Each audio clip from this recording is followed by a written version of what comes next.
మీ business ఏదైనా మీ ఊర్లో promotion చేయాలంటే అది సుమన్ టీవీతోనే సాధ్యం. ఇప్పుడే సంప్రదించండి.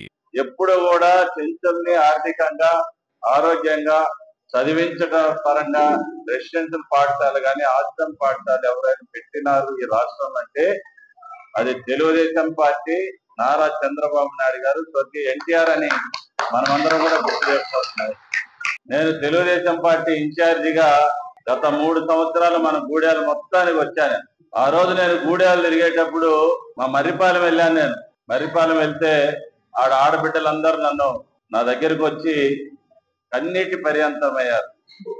అయ్యా, జగన్మోహన్ రెడ్డి ముఖ్యమంత్రి అయినాక ఈ రాష్ట్రంలో వైసీపీ పార్టీ అధికారంలోకి వచ్చినాక ఉపాధి హామీ పనుల్లో కరువు పనులు కూడా మాకు ఇవ్వకుండా అన్నం లేక అల్లాడుతున్నామయ్యా.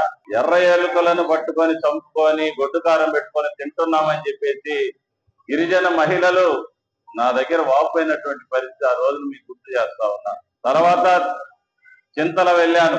చింతల వెళ్ళినప్పుడు ఆ రోజు పోలీసులు, ఎక్సైజ్ పోలీసులు ఒక మూగమ్మాయిని తన్ని సారాయి అమ్మకపోయినా బెల్లము మీ ఇంట్లో ఉందని చెప్పేసి ఆ రోజు తలుపులతో కూడా పోలీసులు తన్ని ఆధార్ కార్డులు పీక్కొని పోయి దొంగ సారాయి కేసులు పెట్టి గిరిజన మహిళల్ని జైల్లో పెట్టినటువంటి పరిస్థితులు మీకు గుర్తు చేస్తా ఉన్నా. కనీసం వైసీపీ అధికారంలో పేదలకు పంచే బియ్యం వస్తే ఆ బియ్యాన్ని కూడా మర్రిపాలెం గాని చింతల గాని పోతే అది మంతనాల గాని తర్వాత కడపరాజుపల్లి దగ్గర ఉన్నటువంటి చెంచుగూడాలకి ఆ రోజుల్లో ఉన్నటువంటి వాళ్ళకు రావాల్సిన బియ్యం కూడా ఇచ్చినట్టు పరిస్థితులు లేవు.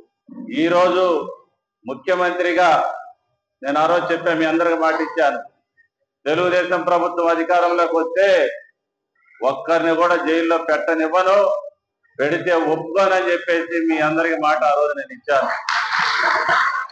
ఈ రోజు 8 నెలలైంది ప్రభుత్వం వచ్చి 9 నెలలు కావస్తుంది.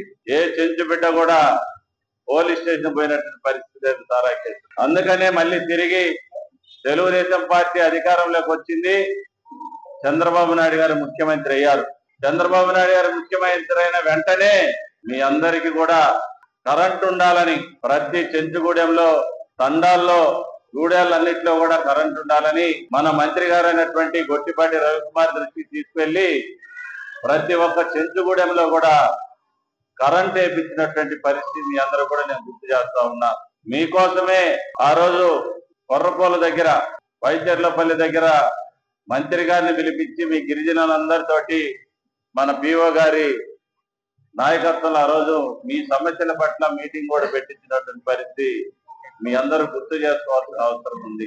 మనకు ఆ రోజు నేను ప్రతిపక్షంలో ఉన్నప్పుడు గూడెలకు వచ్చినప్పుడు ఒకటే అడిగారు, భూమి ఉంది వ్యవసాయం చేసుకోవటానికి కరెంటు లేదని. అందుకని ఈ ప్రభుత్వం వచ్చినాక ఈ 3 మండలాల్లో పుల్లల చెరువు, ఎర్రగొండపాలెం, దోర్నాల మండలాలు కలిపి 150 బోర్లు మోటార్లతో సహా మంజూరు చేపించినానని చెప్పి మీ అందరూ కూడా నేను తెలియజేస్తున్నా ఉన్నా.